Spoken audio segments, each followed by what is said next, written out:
নমস্কার সবাইকে। আজকে শ্রাবণ মাসের 3 তারিখ। আর কালকে আমরা কিন্তু কিছু চারার অর্ডার পেয়েছিলাম। কালকে মূলত দু জায়গায় চারা গেছে, এক জায়গায় 3,500, মানে 3,500 বলছি, এক জায়গায় 3,000, আর আরেক জায়গায় কিন্তু 6,000 মতো চারা কিন্তু অর্ডার ছিল। মানে দুটোই কিন্তু মানে দুজনই খুব ভালো। মানে আসলে ওই নবদ্বীপে গিয়ে আমার দিয়ে আসতে হয়েছে, যাই হোক দাদার প্রবলেম ছিল। আমি কিন্তু এরকমভাবে দিই না, মূলত আমার এখানে আসতে গেলে আমি রানাঘাটে মোটামুটি তোমাদের আসতে হবে, তারপরে কিন্তু চারা পাবে, এরকম একটা ব্যাপার। তো যাই হোক দাদার একটু সমস্যা ছিল, সেই ক্ষেত্রে কিন্তু দাদাকে দিয়ে এসেছিলাম চারা। আর মানে বনগাঁয় আরেকজনকে দিয়েছি, মানে ওনার বাড়ি হচ্ছে হাবড়া, সম্ভবত হাবড়া। তো যাই হোক উনিও বনগাঁও দিয়ে এসেছিলো, সেই জায়গায় দাদা চারা দিয়ে আসতে গেছিলো। তো যাই হোক চারা কিন্তু দিয়েছি। দেওয়ার পরে মানে দুজনের ব্যবহারই খুব ভালো। আর সবথেকে বেশি ভালো লাগলো নবদ্বীপের ওই দাদার ব্যবহারটা। তো অবশ্যই দাদা, আপনি যদি ভিডিওটি দেখে থাকেন অবশ্যই একটি কমেন্ট করবেন। আর দাদা কিন্তু চারা পাওয়ার পরে আমাকে বলছিল যে এরকম এর আগে কিন্তু এরকম সাইজের চারা কিন্তু পাইনি। যাই হোক কালকে ভিডিওটা করা হয়নি। তো মোটামুটি যাই হোক আজকেও কিছু চারার অর্ডার আছে। তারপরে মানে আজকে আরেকজন দাদার অর্ডার ছিল চারার, কিন্তু তাকেও কিন্তু আমি বলেছি যে একটা দিন অপেক্ষা করে তারপরে কিন্তু নাও, যেহেতু আজকে একটা বড় অর্ডার আছে, প্রায় 10,000 কিন্তু চারা কাটতে হবে। আর গাছের কন্ডিশন এখন যেহেতু ছোটো, সেই দিকটাও কিন্তু দেখতে হবে। তো যাই হোক তার চারাটা কালকে দেবো সেটা বলেছি। আর মোটামুটি কিন্তু কালকে ফুল তোলা হয়েছিল, প্রায় 6-7 কুড়ি মতো ফুল হয়েছিল। আর এখন কিন্তু ফুল তোলার পরে দেখতেই পাচ্ছ গাছে কিন্তু সেরকম একটা ফুল নেই, কড়ি দিয়ে একটা ঠেলছে দেখা যাচ্ছে নতুন করে। তো যাই হোক এখন ওই মাঠে যাই, ওই মাঠেও কিন্তু আমাদের বেশ কিছু কাজ কিন্তু গোছানো হয়ে গেছে, সেগুলোই মূলত তোমাদের দেখাবো। তো মোটামুটি এখন এই জমিতে চলে এসেছি।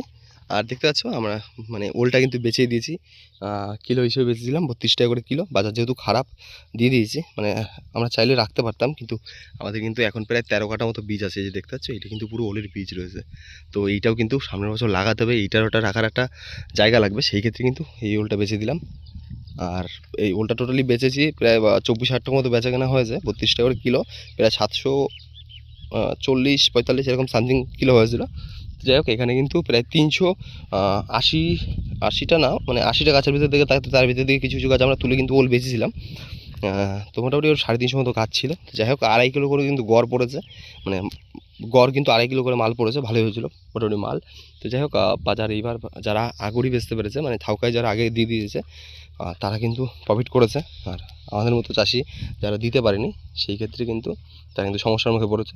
মানে সমস্যার মুখে কি, মানে ওলের দামটা একটু কম গেছে। আর এইটা দেখো আমরা চাইলে কিন্তু থাউকা বেচতে পারতাম, সেটার মূলত সবথেকে বড় একটা যে কারণটা দেখো, মানে যারা হচ্ছে থাউকা কেনে তারা কিন্তু 10 কাটার নিচে কিন্তু কিনতে চায় না। আর আমাদের এইখানে প্রায় যেহেতু 7 সাড়ে 7 কাটা থেকে 8 কাটা মতো হবে, এর থেকে বেশি হবে না, যেহেতু ওই পাশে 4 লাইন কচু ছিল। তো যাই হোক তারা কিন্তু 10 কাঠা ছাড়া কিন্তু কেনে না। তো যেহেতু 10 কাঠা ছিল না, সেক্ষেত্রে কিন্তু তারা ওইরকমভাবে কিন্তু গুরুত্ব দেয়নি। আর ওই পাশে কিন্তু যা বীজ আছে সামনের পাশে কিন্তু মানে মোটামুটি 10 কাঠা কিন্তু আরামসে বেরিয়ে যাবে, সাইজ কিন্তু বড় সাইজ বেরিয়ে যাবে। আর আমাদের এই সাইজের ওলগুলো কিন্তু ছোটো ছোটো ছিল, প্রায় ধরো 1 কিলো থেকে 800 এরকম সামথিং ছিল। তো মোটামুটি একটা যদি 1.5 কিলো সাইজের ওল লাগানো যায়, সেক্ষেত্রে কিন্তু ওলটা খুব সাইজে বড় হয়। তো যাই হোক আর এই পাশে হচ্ছে এটা মূলত এই জমিটা কিন্তু চাষ দেওয়া হয়েছে, মানে ফুলের যে জমিটা ছিল এটা আগে একটা চাষ দেওয়া ছিল, তারপরে কালকে একটা চাষ দেওয়া হয়েছে। আর আমরা যেহেতু বর্ষার শশা করি, সেই ক্ষেত্রে কিন্তু বর্ষার শশার জন্য কিন্তু পিলিও কিন্তু করা কমপ্লিট হয়ে গেছে। এই পাশ থেকে শুধু একটা ইট আনবে, মানে যেহেতু এই সাইডে জলের একটা ব্যবস্থা করবে, সেক্ষেত্রে কিন্তু ইট মানে নালি করবে। তো যাই হোক এই নালিগুলো কিন্তু বেডগুলো কিন্তু মোটামুটি এই মানে এই বেড থেকে এই বেডের দূরত্ব কিন্তু প্রায় তোমার হচ্ছে এখানে 3.5 হাত মতো বেডের দূরত্ব, 3.5 হাত মতো বেডের দূরত্ব। আর কিন্তু চারা কিন্তু মানে লাগানো পড়বে কিন্তু 2.5 হাতের, ঠিক আছে, মানে বেডটা আমাদের কিন্তু বড় আছে। তো যাই হোক 2.5 হাত পর পর, মানে এইখানে যদি একটা চারা পড়ে, মানে এইখানে যদি একটা চারা পড়ে 2.5 হাত দূরে কিন্তু একটা চারা পড়বে। তো এরকম চারা পড়বে। আর বিস্তারিত তোমাদের শশা A to Z সবই দেখাবো, যেহেতু কাজ শুরু হয়ে গেছে আমি বলেছিলাম। আর ওই পাশে উপরে যে জমিটা ঝিঙা লাগিয়েছিলাম, সেটা তো ঝিঙা হয়নি, মানে 3বার যেহেতু ব্যর্থতা হয়েছি, মানে জমিতে মাটির একটা সমস্যা ছিল বা পোকা খেয়ে ফেলছিল, এটা সবথেকে বড় সমস্যা। সেই কারণে কিন্তু আর করিনি ওইটাও কিন্তু চাষ দেওয়া হয়ে গেছে কমপ্লিট। এখন মোটামুটি এইটা ওইটা মানে ওই একটা আর এই 10 কাঠা আর এই পাশের 10 কাঠা একটু ফাঁকা আছে। তো এইটাই কী করবো সেটা পরে দেখতে হবে। তো মোটামুটি এইটা কিন্তু শশা করছি। আর কালকে যেহেতু মোটামুটি বীজ লাগাবো, কীরকম লাগাচ্ছি, কী করে লাগাচ্ছি, সেটাও কিন্তু বিস্তারিত তোমাদের বলে দেবো। আর আমাদের ওলের বীজগুলো খুবই সুন্দর হয়েছে, মানে এইবার কিন্তু আগেরবার যেহেতু ছোটো ছোটো সাইজ হয়েছিল, মানে আগেরবার মানে আমরা একটু যত্ন কম করেছিলাম, এবার একটু যত্ন বেশি করেছি, সেই হিসেবে কিন্তু মোটামুটি কিন্তু মানে প্রায় 10 কাঠা বেশি হবে, দেখতেই পারছো। এই দেখো কী পরিমাণ। আর ওই জমিটা যেহেতু আমাদের বন্ধকে আছে, জমিটা আমাদের ছেড়ে দিতে হবে, বুঝতে পারলে? মানে এই বছর কিন্তু জমিটা ছেড়ে দিতে হবে।